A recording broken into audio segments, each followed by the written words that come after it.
In the dead of night over Crimea, the lights went out. Then the sky bloomed. Ukrainian drones lanced across the darkness toward Kirovske airfield, and a set of nondescript hangars that rarely made headlines suddenly mattered a great deal. By morning, a base used to store, service, and arm Russia's Orion combat reconnaissance drones was shattered, and a long-endurance eye in the sky went cloudy over the front. Ukrainian unmanned forces had picked their target with surgical intent, and this time they didn't go hunting a single drone, they went for the nest. The strike came in the early hours of November 13th, according to Robert Magyar Bravdy, the commander of Ukraine's Unmanned Systems Forces, whose operators, yes, the same Magyar's birds you've heard about, drove the long-range drones straight into Kirovsky's Orion hub. Kyiv-based outlets and defense analysts all converged on the same picture. The facility wasn't just a parking lot for airframes, it was a prep line for sorties. Storage, maintenance, and arming under one roof, feeding Russia's high-end mail fleet from the safety of occupied Crimea. That roof and the capabilities beneath it didn't survive the night. The location wasn't random. Kirovske is a Cold War relic on the peninsula's eastern side. A long slab of concrete with a test center pedigree and enough dispersal pads to hide a lot of interesting hardware. It houses units tied to Russia's flight test establishment and has been a recurring line on Ukraine's target list. Earlier this year, a separate strike there torched Russian helicopters and even clipped a Pantsir air defense system. In short, Kirovske isn't just a runway, it's a habit and a vulnerability. So what exactly did Ukraine hit? Not the cheap stuff. Orion, Russia's Inokodets, isn't a garage-built quadcopter or a one-way Shahed clone. It's the crown jewel of Russia's domestic MALE program, a Predator-class platform that can stay aloft for a day, carry a couple hundred kilos of munitions, and push reconnaissance feeds deep across the battlefield. Think of it as Moscow's mid-tier reusable hunter, expensive to make, slow to replace, and strategically useful when you can keep it flying. When the infrastructure enabling that flight goes up in smoke, the impact has more echo than the explosion. Let's talk numbers, because capability is the currency of this war. According to Kronstadt's own export sheet, Orion's wingspan sits at roughly 16 meters, with a maximum takeoff weight around 1,150 kilograms, a payload of up to 250 kilograms, a cruising speed near 200 kilometers per hour, and a service ceiling around 7,500 meters. Endurance, 24 hours with a standard load, 30 hours at maximum. Those aren't hobby stats. That's the watch, wait, and strike when it hurts profile. Exactly the kind of platform field commanders love and logisticians lose sleep over. And Orion isn't toothless. Over the last few years, Russia has integrated guided bombs and the KH-UAV/S-8000 class of light air-to-surface munitions onto the type. In Syria and then Ukraine, Orion's footage, when Russia showcased it, featured strikes on soft-skinned vehicles and field positions, the kind of precision harassment that chips away at tempo and morale. It's not an MQ-9 Reaper, but it plays the same sport. And on this front, every hour of loiter, every munition on call, pushes defenders to keep their heads down a little longer. Here's why the Kirovske hit matters beyond the day's news cycle. First, Orion is rare, certainly by Russian wartime standards. Open source tallies across 2022 to 2024 suggested very small inventories and painful losses. So painful that early analysts argued Russia couldn't afford to lose many more. Even if production has dribbled forward, sanctions, component scarcity, and financial trouble at the manufacturer Kronstadt have kept the program constrained. In 2025, reports of lawsuits, mounting debt, and sanctions pressure put Kronstadt itself on the ropes. You don't need an MBA to connect the dots. A boutique fleet and a struggling factory do not replace destroyed infrastructure quickly. Second, this wasn't just about destroying airframes. Knocking out storage, servicing, and arming points for Orions is a force multiplier. Instead of playing whack-a-drone over the trenches, Ukraine hit the bottleneck that keeps those drones reliable, fueled, armed, and safe between missions. Imagine your opponent can no longer run the pit crew. It doesn't matter how many laps the car could theoretically make. If you can't change tires or refuel without taking fire, your race is over. The General Staff's framing made this clear. The target was the hub, enabling long-endurance recon and strike sorties from the peninsula. That hub has been degraded. Third, Crimea still matters, militarily, politically, psychologically. Every successful strike on the peninsula shakes the narrative of invulnerability and forces the Russians to spend resources on deception, dispersal, and defense. We've already seen painted decoys at Crimean airfields, a quiet confession that the fear of overhead eyes is real. After Kirovsky, expect more camouflage nets, more fake silhouettes, more relocation of valuable assets deeper into the Russian rear. All of that imposes friction. None of it helps Orion watch the front. Let's rewind for context. The Orion program began as the Kremlin's answer to Western male dominance, a domestically produced platform that wouldn't be hostage to Israeli or American export rules. It took a decade to mature, showed up in Syria for a combat debut, and rolled into the Ukraine war with big expectations. But reality intervened. Layered Ukrainian air defenses and electronic warfare made medium-altitude drones a risky proposition near the line of contact. Even Russian commentators admitted the battlefield wasn't kind to aircraft that fly slow and high over shooters with reach. Orion still found niches: rear area reconnaissance, maritime patrols, opportunistic strikes. But its ceiling of utility narrowed as the war industrialized into attrition and counter-attrition. And yet, in the right conditions, Orion mattered. In the Kursk sector in late 2024, with fewer Ukrainian air defense threats in the area, Russian crews pushed their mail drones for recon and CAS adjacent roles against Ukrainian formations.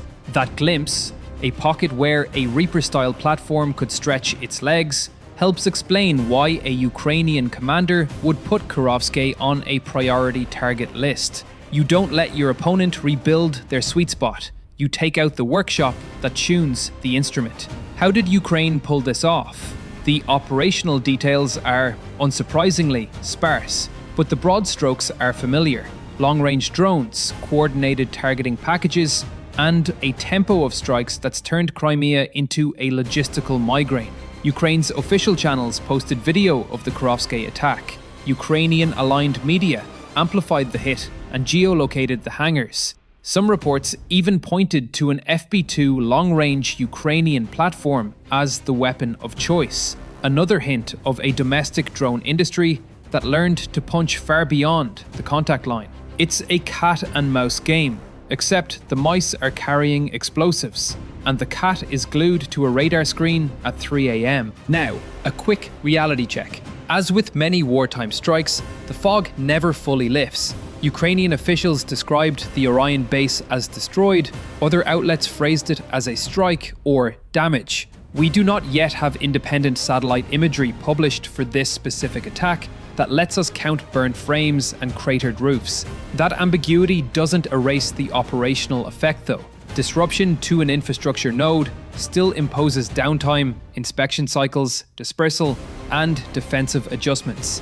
In wartime logistics, a week without your favorite wrench can feel like a month. Kirovsky's selection also fits a pattern. Back in early July, satellite photos confirmed a separate Ukrainian operation at the same airfield. 3 Russian helicopters destroyed and a Pantsir air defense module damaged or knocked out. If you're mapping risk, that's a bright red dot, and it probably stayed red on Ukrainian planners' walls. Persistent pressure breaks things: hardware, schedules, confidence. So where does this leave Orion? In a tricky squeeze. Russia needs mail drones to surveil gaps, cue artillery, and threaten soft targets beyond the reach of FPV swarms. But its most capable domestic platform exists in limited numbers, takes specialized maintenance, and depends on a manufacturer that's been struggling under sanctions and debt. When the hangars supporting those airframes are struck, you don't just lose sorties, you lose momentum, while you scatter the fleet across smaller, harder-to-service sites. That's exactly the kind of inefficiency a defender wants to create. Ukraine's calculus is ruthless and simple. It's more cost-effective to smash a hub than to chase tails. A one-way drone or a small team of operators that puts a base offline for weeks is a bargain compared to the price of shooting down a single Orion over the front, if you can even get a clean shot. Think about it like this. Buying one tyre isn't what keeps a race team solvent. Having a garage that can change all four in 8 seconds is. Kirovsky was the garage. Expect consequences. Russian commanders will respond by dispersing Orions away from Crimea's glare, clocking more ferry time and fewer on-station hours. Air defense units will be pulled into yet another protection mission, this time for drones that are supposed to be doing the protecting. Decoys will multiply, maintenance will slow, and Ukraine will look for the next node. Because when you attack an opponent's operational backbone, every successful hit creates follow-on targets. It's the gift that keeps on giving. Well, unless you're working the night shift in a Crimean hangar, in which case, it's the gift that keeps on evacuating. It's also a narrative war, and on that front, Kirovske stings. For Russia, Crimea is more than a logistics platform. It's a political symbol. Each strike chips at that symbol and tells Russian pilots, drone crews, and logisticians that rear areas don't exist anymore. On the other side of the trench, Ukrainian troops see another reminder that the things hunting them from high altitude are not immortal. Morale isn't everything, but in a long war, it's one of the few currencies that appreciates with interest. Let's zoom out to the tech. Why are Orions so vulnerable in the first place? Because modern battlefields are hostile to big, slow movers without robust standoff links and top-tier protection. Pop-up air defenses, EW bubbles, and a sky saturated with cheap interceptors punish anything that lingers. That's why Russia has leaned so hard into one-way Shaheds and cheap FPVs. They're plentiful, disposable, and don't break your heart or your budget when they don't come home. Orion, by contrast, is meant to come home.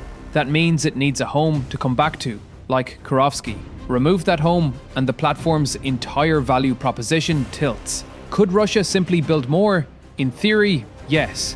In practice, sanctions warp supply chains, avionics and sensor imports are a minefield, and Kronstadt's financial posture in 2025 looked rough enough that even optimistic ramp-up plans invite skepticism.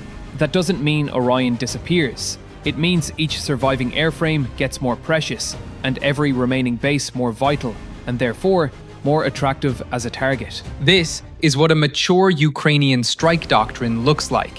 Find the leverage points, not the laurels. A hangar here, an oil depot there, a radar node somewhere else. The arithmetic accumulates. Kirovske won't be the last story like this. If you're watching the peninsular map, track the enablers, the places where drones are armed, helicopters are refueled, air defenses are reloaded, and crews sleep with their boots on. Those are the places that turn capabilities into combat power. Those are the places Ukraine will keep trying to make very, very flammable. As for Orion's future, it likely settles into a narrower role. Maritime patrols, rear area surveillance, opportunistic strikes where air defenses are thin, rather than the persistent, deep reconnaissance Russia envisioned at the start of the war. In the meantime, the Ukrainian side will keep iterating its long-range drones. If the reports about FP2 involvement at Kirovske are accurate, that's an example of homegrown kit reaching operational maturity, not just tactical nuisance. Domestic industry isn't a slogan when it's burning your opponent's hangars at 4 a.m. Some outlets hedge their language about the degree of destruction, and that's fair analytical hygiene. But the operational signal cuts through the noise. The unmanned systems forces chose a high-value target, navigated a heavily defended peninsula, and put steel on a hub that sustains Russia's rarest reusable drones. Whether we call that destroyed or heavily damaged, the effect is the same in the short term. Fewer long-endurance Russian eyes over the front, more pressure on Crimean logistics, and yet another political bruise where Moscow least wants it. On the peninsula, it insists, is out of reach. Ukraine didn't just swat an Orion, it unplugged the Charger. That's the kind of move that pays dividends for weeks, maybe months. And it's a reminder that in a war of drones, the most decisive targets are often the quiet ones, the fuel farms, the ammo bunkers, the maintenance bays at the edge of a runway. Kirovsky's Orion base was one of those quiet places. It isn't quiet anymore. And the bigger question, for both sides, lingers like smoke over a dark airfield. When the infrastructure that sustains your most valuable systems can be hunted from hundreds of kilometers away, what do you protect? What do you move? And what do you give up? The answers may decide not just who flies, but who wins.